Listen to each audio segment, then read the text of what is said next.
Alright, it's me again, it's Tin. I'm going to do a replay cast of the match between Bunker Funtime and Durotan's Couch. This is Division B East. I believe this game was played on the 17th. We had Bunker Funtime banning out Battlefield of Eternity and Cursed Hollow, and Durotan's Couch banned out Alterac Pass and Braxis Holdout. And from the best I can gather, it looks like Bunker Funtime picked going to Towers of Doom. So let's go right into it and try and recreate this draft for these teams. Oh, that's not the right one. That's the one. Towers of Doom. Okay. So it looks like Durotan's Couch banned first, and they banned. Oh, it's already visible. They banned Azmodan, and they followed. Bunker Funtime followed that up with a Johanna ban. Not having first pick, just getting that right out of the way. Then Samuro was banned out, so it looks like they're looking for annoying macro plays. You don't want to see the Azmodan just pushing down your structures in the off lane. You don't want to see the Samuro double soaking. And Bunker Funtime banned out Dahaka, so a little bit of offlane pressure there as well. First pick, he's available. Apparently he's still pretty good. Rhaegar got picked up. Two picks for Bunker Funtime were Stukov and Vala. Followed up by Muradin and Hagar. So Stukov, one of the bigger healers right now. Very common pick, very strong. So typically if one team gets Rhaegar, the other team gets Stukov, is the way I've been noticing it. And Vala, a character almost everyone can play, so usually contested, so picking it up early. Hagar, how do I feel about Hagar in this map? I don't know. He can take the camp pretty safely by himself up top. There are some good angles for his rotations, but he's just a sort of normal. He doesn't have anything super special, I don't think, on this map. But we'll see how they play it out. The next ban, we had Falstad banned out, so another global. So they don't want their offlaners getting too much of an advantage. And Mei banned out, not wanting to see those big blinds and that big zone control. Mei can prevent a point from being channeled for quite some time as well. And so Bunker Funtime then picked up Malthael for their offlane and Orphea to complement Vala's damage. And Durotan's Couch countered with Greymane and Tracer. So two big but vulnerable, big but squishy auto-attack DPS. So with the Muradin, that's dive, the Greymane dives, Hagar dives, Rhaegar dives, Tracer dives. You can see where I'm going with this. Possibly a Bloodlust opportunity. And Varian picked up to be the tank for Bunker Funtime. So sort of single target taunts and blow up. And we'll have to see just how that goes. But let's take you into the game and see how it goes. On the red side, because that's where I happen to start first, we have Durotan's Couch with Ace on Greymane, I guess? Captain Wedge on Muradin, Wildcard on Hagar, Ektar on Rhaegar, and Afish on Tracer. On the blue side, Bunker Funtime with Zednim on Varian, Christopher standing too close to Trip Bar. Looks like that's Stukov on Orphea. Random Task on the Vala, and Alumni Bree on the Malthael. Pulling up the talents. Dread talent for Orphea and Q build for Vala. We have Low Blow for the Stukov. Triple Wind for Muradin. Totems for Rhaegar. 1-2 punch. As these teams start to brawl in the mid lane. Looks like Durotan's Couch getting the early kills on the minions because Malthael did go top and got the early kill on the top lane. but he is getting chased down by the Tracer and the Hogger, and without minions to heal off of, he's in a bit of a tough spot. Might go for some jukes. Yeah, he jukes the Tracer a little bit, but she does have those dashes to pick up the kill. And the off lane for Bunker Fountain goes down in the first 48 seconds or so. Which, the kill isn't worth very much experience by itself, but it does prevent the soaking, and so, as you can see now, the experience lead is starting to widen, as Bunker Fountain isn't soaking all of those lanes. Or if you're alone in the bottom by herself, does have 3 charges of her trait, so her first auto attack is going to heal her for a fair amount. But camp being taken by Durotan's couch a little bit faster, as Bunker Fountain did have some catching up to do. And Captain Wedge leading the invade. Varian, not really a tank. Quite often, just because you have Varian, teams will try to invade on that first camp, and Tracer, however, goes down first. Or if he does finish that Dread Quest, and the Lurking Arm from Stukov does keep the team alive and peel back. However, the camp did get turned over, so a kill for a camp, and the top wall of the bottom fort is blown up, and most of the tower. As more sappers are on the way in, we'll see if these ones connect as well. Meanwhile, in the top lane, Malthael did take a camp for his team, so they didn't lose all the camps. Taunt could be available if he chooses to pick it. He has not picked it yet. Is something spicy about to happen? He's holding. He's holding. He's holding. What's he waiting for? Murden's waiting on talent. Greymane waiting to see what Varian does. We have a little bit of a Heroes of the Storm standoff. As Malthael is trying to double soak, but he's against a Greymane and a Hogger. It's going to be a bit difficult until the teams rotate for these objectives. And there it is, Taunt's picked up. And we have the reverberation from the Murden. And Greymane finally takes his talent too. The lull before the storm, as Wedge sets up in the bush, Ace sets up in the other bush. They see Vala there, they don't go in. No one's checked that bush. There it is, but Murden's all alone. Taunt doesn't come through. Looks like Tracer's going to invade top, but Stukov is there, so it's healer and a DPS versus a healer and a DPS. Malthael taking a ton of damage. The heals... No Stukov heal available. Malthael goes down. Looks like Orpheus will get the channel. Yes, bottom. But 2 go top for Durotan's couch, as that Tracer better at killing the Malthael than vice versa. At least so far. Hogger cleaning up the lane. Not a lot of direct conflict between these teams at the moment. As 7 comes in for Durotan's couch. We do have attack range for Greymane. Going the scaredy cat build, doesn't want to get too close. Skullcracker for those RNG stuns. Just micro stuns to interrupt and be annoying. Locked and loaded for the Tracer with more APM than she knows what to do with. Taunt goes on to Tracer, cleanses out. She dashes into the silence, takes a bunch of damage there, but meanwhile in the backline, Greymane putting in some work. As Orphea does go down to the Tracer Bomb. Well, technically to the Greymane, but Vala follow up. There's no real escape here. The Stukov has nowhere to go. Taunt just to try to stop some damage. Stop the stun for a moment, but Zednam doesn't quite get behind the wall.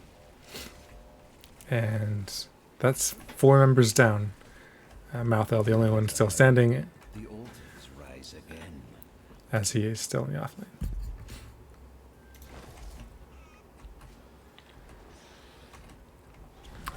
Full level and a bit advantage as these sappers go in. But it's early on towers, so that doesn't mean all that much. But it looks like this altar will probably be channeled by Durotan's couch.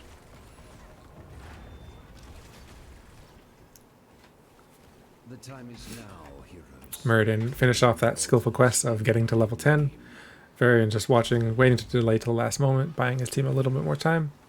but there's not too much he can do here as tens are here. We did not get the Bloodlust. I'm disappointed.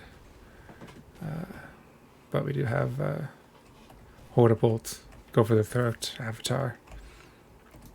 As the siege comes in on bottom lane, Greymane Tracer doing a ton of damage, Rhaegar not too shabby himself, and the bottom bell tower gets turned over.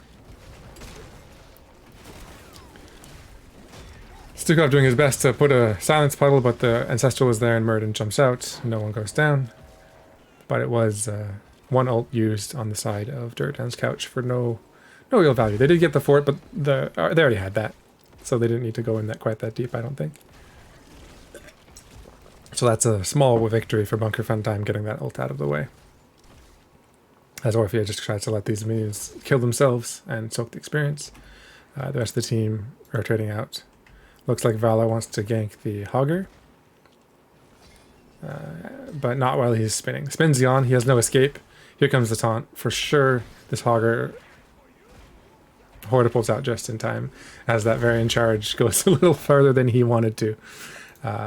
And that means that bottom lane isn't being defended very hard. And Orphea is just going to kill those minions again, but no actual damage on the bell tower. So the gank failed, and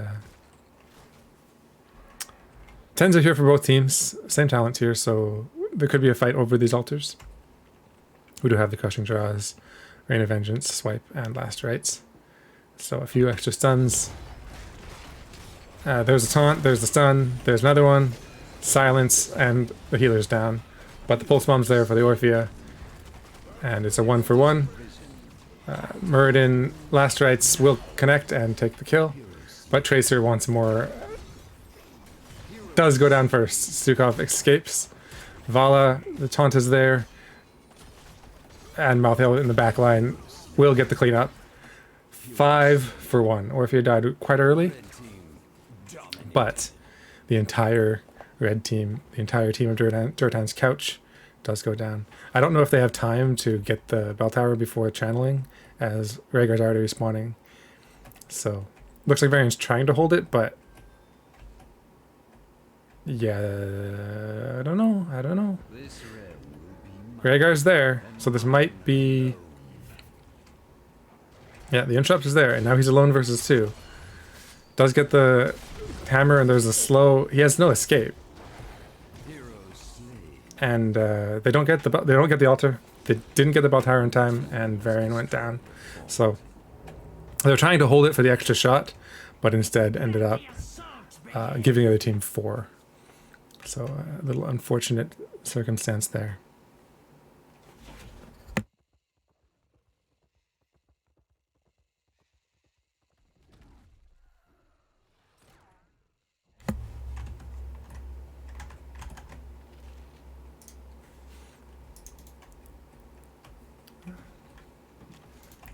I was just trying to check my sound levels, and I realized there's no delay, so I can't do it without making massive feedback. So I'm not gonna do that. I'm just gonna hope and pray that it's actually working, and watch this fight. Big charge and silence, but no taunt there. Or if you're doing tons of damage, there's the Crushing Jaws. Doesn't eat the Rhaegar as Vala gets the kill, but Rhaegar goes down. Sappers go into the top lane. And the gank comes in onto the Malthael. Again, it's 2v1, the same 2. Malthael's got nowhere to go. Can't really escape that Tracer. Trying to juke as long as he can. But just 1v2, the sustain is not there. And Malthael goes down again.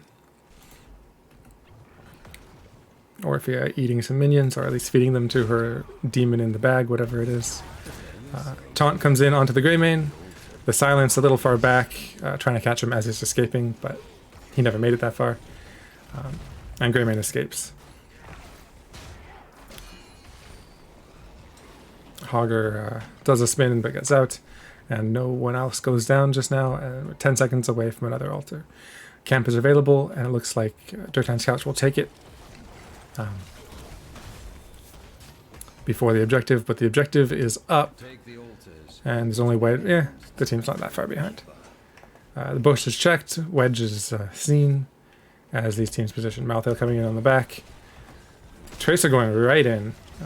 Not afraid of the taunt at all. But Hogger a bit deep. There's the taunt. There's the everything. Hogger goes down. Tracer taking a bunch, but does have those dashes to get out. Malthael wants revenge, but doesn't want to chase into those towers. Is taking some damage. It does go down. Taunt should be available in just a moment.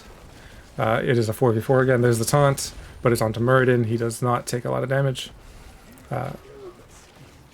Valor trying to throw those Qs out as Orphea devours that Greymane before the Ancestral can come in. And now it's a 4v3 again. Man advantage. Someone from Durotan's couch is in the penalty box. And Stukov gets the channel. The shots 24 to 29. The levels 15 to 16. So slight advantage, but Towers of Doom, that's not nearly anything to write home about. This game is not sealed by any manner. As Bunker Funtime goes for their camp. Durotan's couch just gets their lanes pushed and soaked. Camp is taken. Only other camp is top camp, which Hogger is taking. He's not spinning on it, but Malthael's nearby, but Tracer's coming up again. This time Vala is chasing. So it's not going to be that 2v1. Good adaptation from the team. But with those dashes, I expect Tracer to be able to get away. She does take a bunch of damage. Malthael does get to the camp in time to see it, but not to cap it, and clears it fairly freely. One of them still has hit points. What's going on down here? Varian just anchoring the lane. Tunnels available. As these teams just sort of stand off. 16 a big talent tier. Both teams have it. Fighting down a member would be scary. No CC chain. And Tracer's here, so it is a 4v4 again. But it looks like Durotan's couch is positioning upwards. A few members showing down below, but 3 members up top looking for those 2 altars. Looking at the boss, just keeping vision on everything. So it might be a 2v1 channel situation, as Malthael is sort of alone up top. He sees them, he knows they're there, so the bottom is taken for free, but top left is taken for free by Durotan's couch. Random task. Maybe didn't expect everyone to be there. Goes down, Rhaegar goes down alone versus the 3 in the bottom.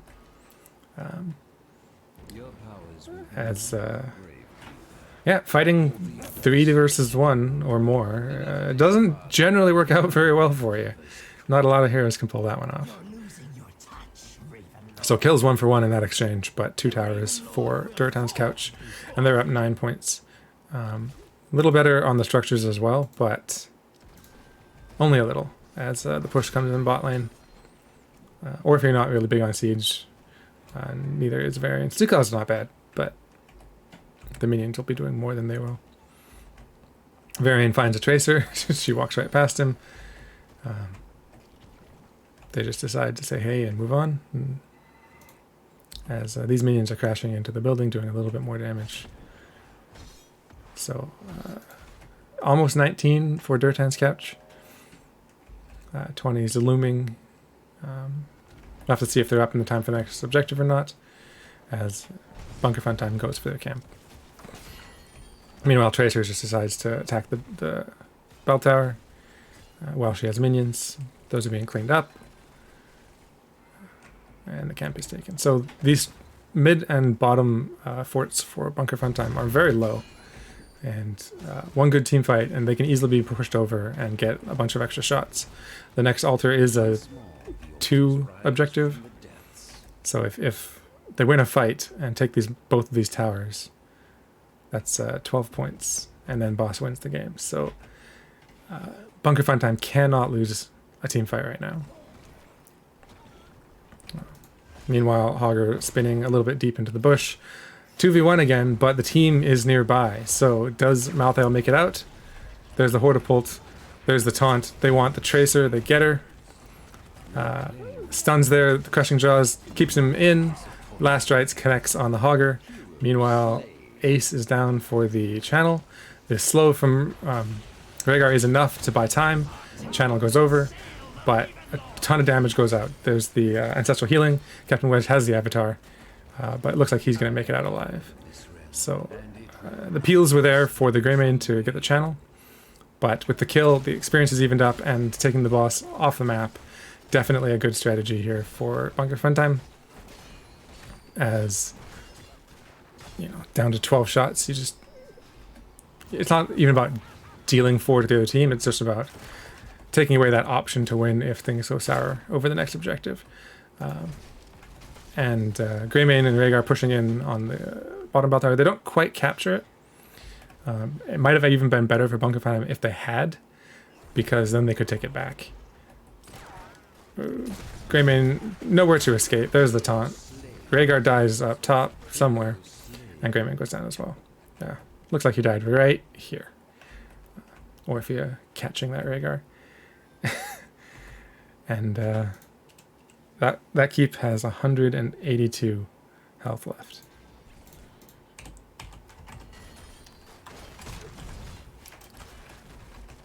So almost one attack from any hero will kill it. There are a few heroes that don't quite do enough, Abathur being one of them, but Durotan's Couch loses their bottom fort, keep, bell tower, whatever you want to call it. There's only one structure in each lane, it's a little confusing. And they upgrade at one point in the game, but whatever. 2 altars up, 2 dead. They'll be alive just in time for this objective to spawn. So now is the time for the aggressive plays from Bunker Funtime. 20 is here for both teams. Malthael's found, but so is Muradin. And there's Tracer and Hogger. Hogger's spinning, does have the bounces. He's going. Where is he stopping? No one knows. There he goes. But 2 altars available. That's 10 shots available. Tracer goes down. Hogger goes down. Ektar and Ace are now here, but their team is not. And looks like they want to get one more shot.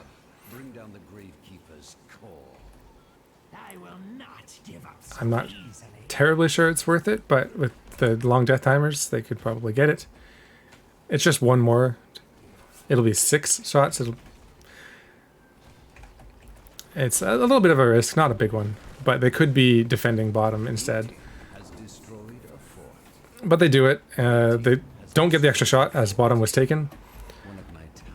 Boss isn't up for 240, so they take top camp. They're going to look to push 3 sappers in up here if they can, and take it to 4, which most objectives in this game will do 4 shots, although if both of these towers go down, which they're so low, they'll only be getting 3 on the next altar. So even if these goes in, that's not enough to make a convincing win condition.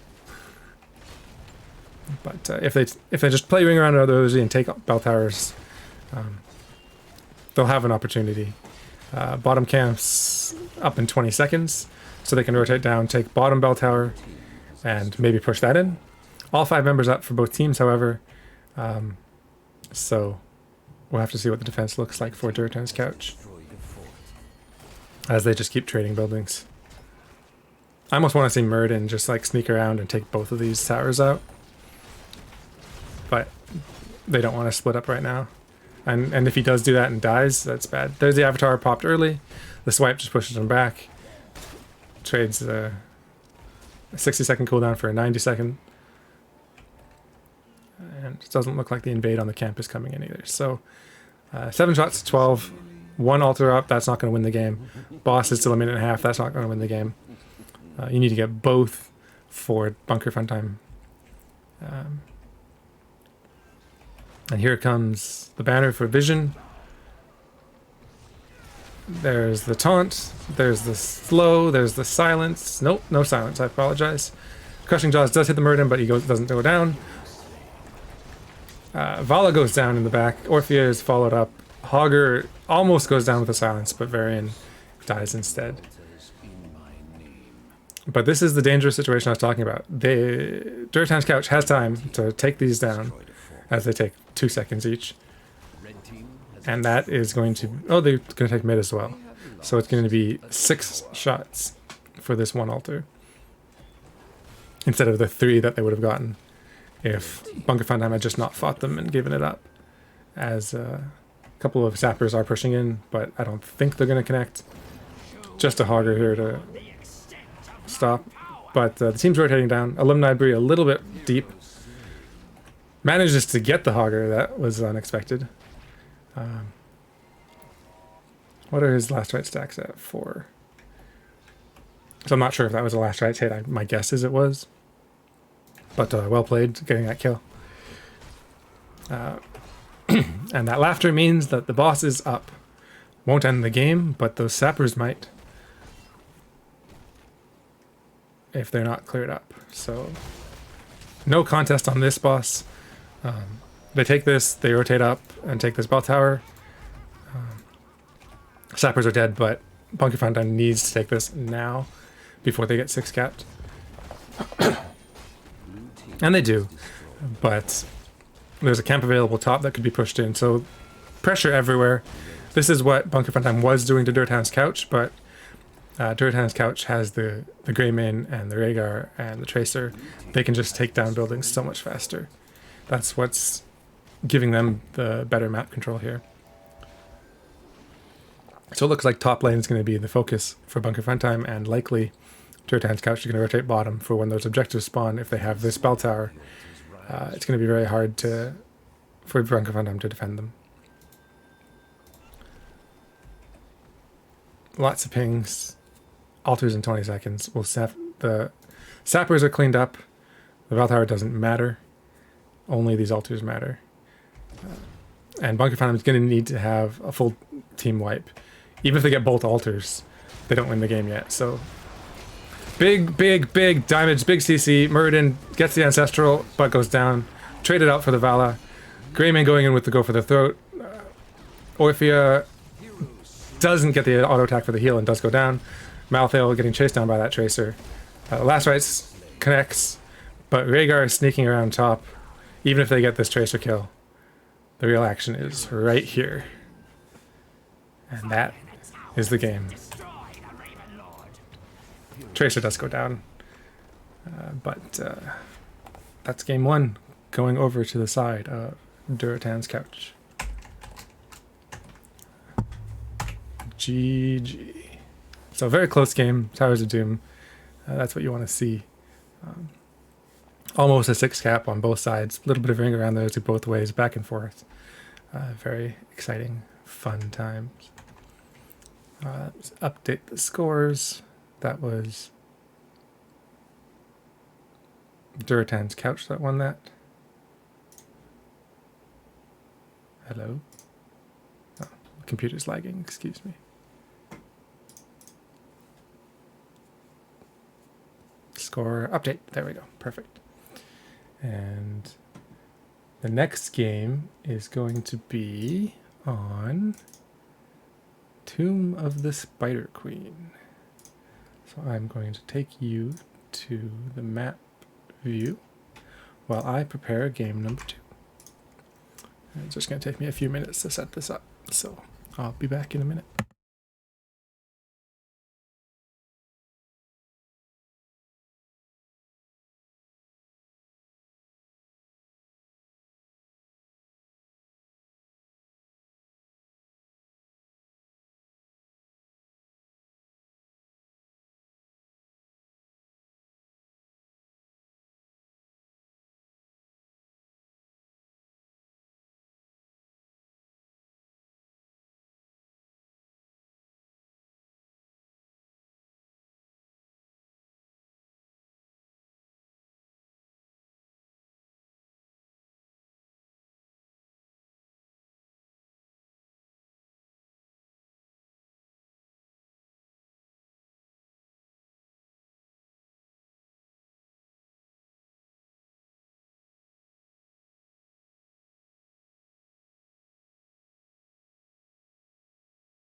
Alrighty, I think we're ready to go. Sorry, yeah, I don't need to type, you can hear me, there's no delay. Yeah, I was just setting up game number 2, it's a replay. So, just muting my mic so you don't hear my keyboard because I'm not actually saying anything important. But, yeah, looks like this was, that doesn't matter. Let's go right into the draft. I'm going to recreate the draft as best I can. Going to Tomb of the Spider Queen. Tomb of the Spider Queen. So, Bunker Fun Time looks like they have first pick, and they banned out Rhaegar. And Durotan's Couch banned Azmodan again. Stacks pretty quickly on these close lanes. Didn't want to give that away. So that's 2 bans for the Azmodan. Bunker Fun Time countered with the Chromie, and Durotan's Couch banned the Joe. No one wants to give up Joe, just waiting for that next patch to bring her in line a little bit, hopefully. Bunker Fun Time with their first pick took the Stukov, solid healer. Durotan's Couch took Kael'thas and Blaze. Kael'thas, yeah, lots of team fights. You can spread some bonds. There's some tight corridors. I see him fairly often on this map. And Bunker Fun Time took Vala again, and Diablo. So again, with tight corridors, you got walls. Diablo can get charges, so he's good here. The bans, Samuro was banned out. Again, this isn't really a wide map for him to go around, but Samuro always super annoying, and clearly I think that means that Bunker Fun Time has a Samuro player, and nobody wants to play against that. And Tychus banned to protect the Diablo. Leoric and Anduin picked up. Leoric very solid. Anduin, you know, good to rescue your team, decent healer. And Blaze charge into Light Bomb could be a dangerous combo. We'll have to see how that plays out. Ragnos was picked up, and Falstead. I don't know what to say about a global on a map this size, but you know, you can always go behind them in Gust, or, you know, there's ways to make him useful.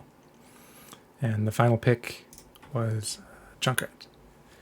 So, good for point control, good for vision, good for preventing the turn-in. All-around annoying hero. Annoying hero. But that'll be what the draft looks like. Something like that. And let's go into the game. Oh. Wrong scene. Not the same. There we go. Bam. So, let's introduce Blue Time first. We have Bunker Fun Time. We have Zendam on Diablo. A random task on the Vala.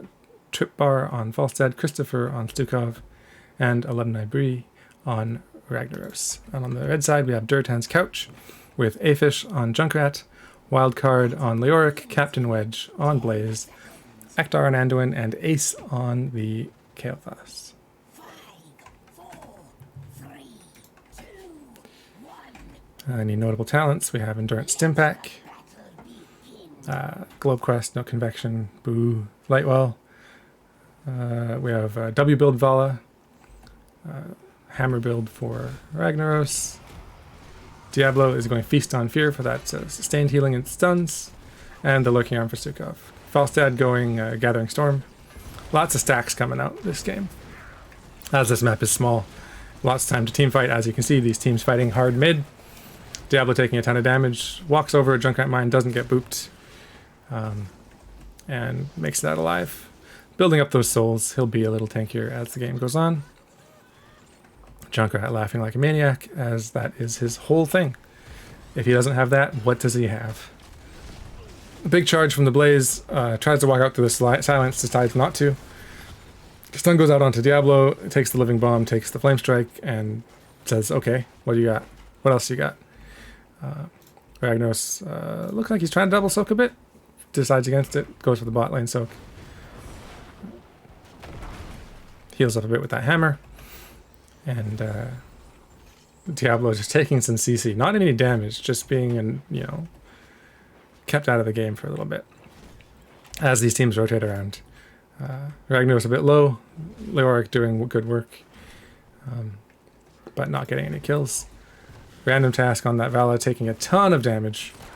Slowed in the oil and lit on fire. Somehow the oil didn't catch on fire, even though there's a massive flame strike in the middle of it. But that's not how the game works. Bree has tapped and healed. And these offlaners are doing their thing. Meanwhile, Ektar and Afish did take their mid camp, giving them some map control and pressure. Junkrat just keeps laughing as Bunker Van Damme tries to clean up this mid. Don't want that pushing into the walls. And there's gank comes down for Ragnaros, who does sidestep the trap and gives himself the speed to get out. Meanwhile, random task taking all of that false side damage. Looks like it got stunned from the blaze too, but manages to stay alive. Stick-off heal is big, and the camp is cleaned up right now. Top lane, not doing too bad, but Afish and Wildcard do take the bottom Siege Giants. So Durotan's couch is getting a little bit of macro pressure onto Bunker Fun time. But neither team has a turn in, 35 to 36 gems. Stun does connect with the fall side as he was going over the wall. He did get the shield first, so he didn't take any real damage. And with no follow-up, he decides, I'm just going to go down here and soak this experience. Meanwhile, Ragnar's doing his best to prevent these giants from doing any damage. Throwing some meatballs. Tenderizing the meat with his hammer as he cooks it with the flames. The slow is massive and the drain is big, but Ragnaros manages to walk out. He even gets a health globe for his troubles. As the meteor kills one giant, the other one not long for this world. Meanwhile, top lane, the CC is too much for Diablo. Should have taken that Joanna. Iron Skin would have got him out there. But that's a joke because Joanna was banned.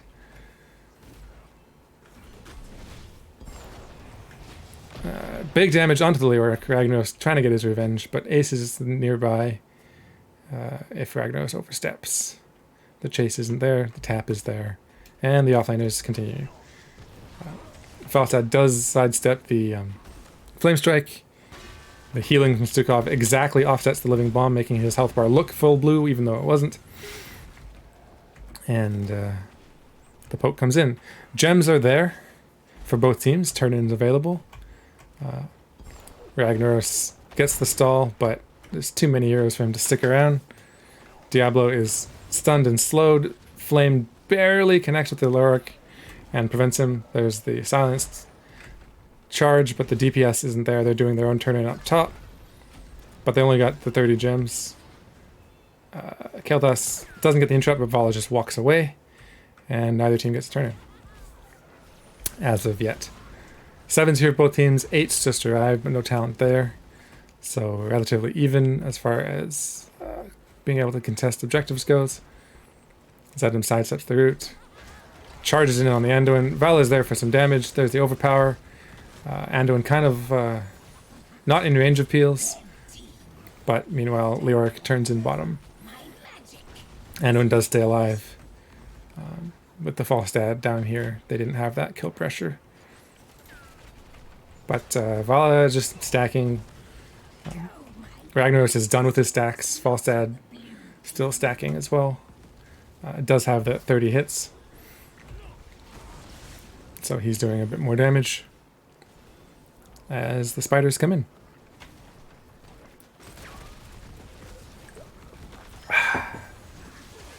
The gate's already down. The tower is not long for this world. But there's only 3 members up here, so the Bunker Fun time can just walk past. And they do get the overpower on the Kel'Thas, but not the initial Shadow Charge stun, so he is able to walk out.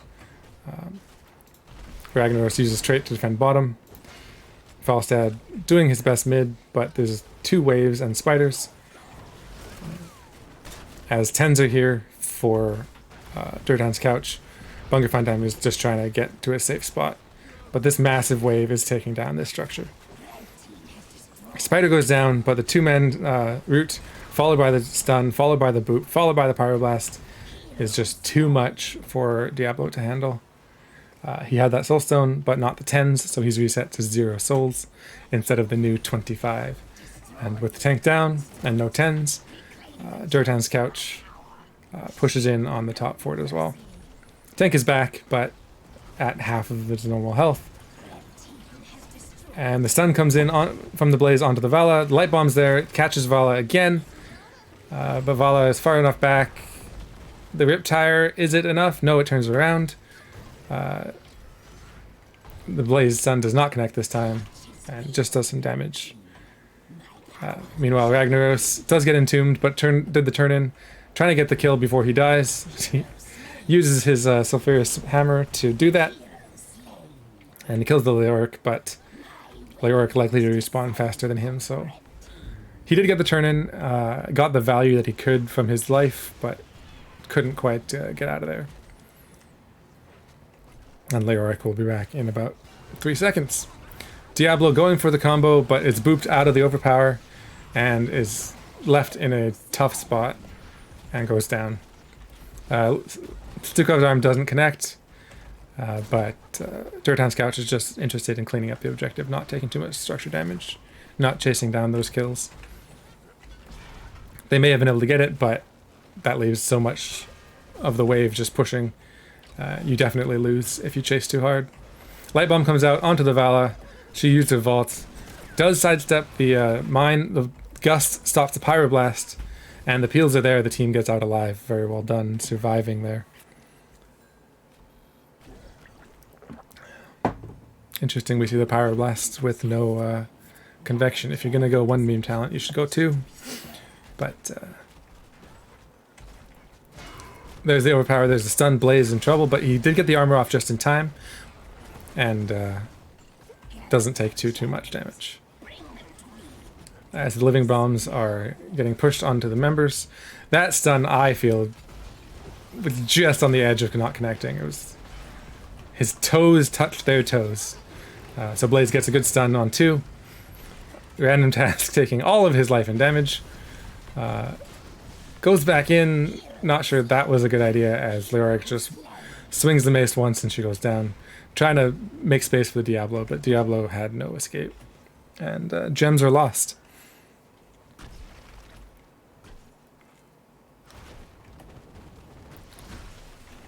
Bunker Funtime just trying to get some soak, get 13s as their heroes respawn. Meanwhile, Durotan's couch taking boss.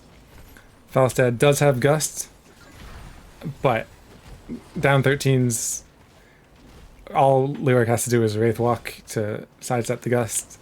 Maybe a bit dangerous to fly in there blind. I'd like to see it, but... Oh, wait. Where's he going? Where's he going? Boss is already gone. They were thinking about it, but it was too late. And that oil's super annoying. There's the Apocalypse, the overpower pulling them out of Apocalypse. There's the stun from the Kael'thas, and all of the damage to the root. Diablo, all alone, goes down. And red team has... Durotan's couch has a boss and web weavers coming in. And Bunker Funtime only has a camp. And Leoric's dealing with that. So, top keep likely to not be long for this world, as it looks like Falstad took a living bomb spread from the wall. Random Task booped over, but no follow-up. Does walk out just fine. More Drunkrat laughter. Random Task takes a flame strike. 13s have arrived. Falstad looks like... I'm not sure if that was an Ektar route or a Drunkrat route, but took some damage. Boss almost down. Spider's almost down. The Keep lives? Yes, the Drunkrat bomb not quite enough. The Keep survives with 200 health. Meanwhile, mid gets pushed very hard, but the Keep won't take too much damage. And Durotan's couch. Blaze wants this. What's going on here? What's going on here? They go in for the fort. Gus is there trying to buy time, but the Heroes. Pyroblast takes down the Falstad. The healer was there, but it wasn't quite enough. Pyroblast does a lot of damage. And it was an interesting play. There were a couple members sort of isolated, but the follow-up wasn't there, and it put him in a dangerous spot. My altar awaits the gems. And with that, Durotan's Couch has enough gems for another turn in. So Bunker Fun Time just trying to weather this storm. They're down 16, down structures with spiders on their way. Durotan's Couch taking enough time to start the camp, get a little bit more pressure pushing, and give themselves the best chance to close out this game.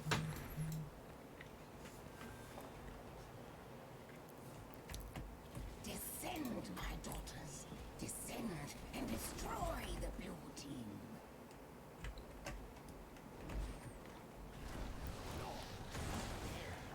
Kael'thas leading the charge, going in first, channeling his best main tank. Meanwhile, Blaze is doing offlane things while Leoric is sharking around with the team. A little bit of roll swaps as we're waiting for the spiders. Entomb comes in, but Falstad can fly right over that. Random Task, however, cannot. Barely stays alive as the Riptire goes in for the chase, does not connect with the Vala, and the defense continues. Leoric does get the creepy hand, so Vala takes a little bit more damage. Ragnos pops straight just to buy some time, as the spiders are now on the core.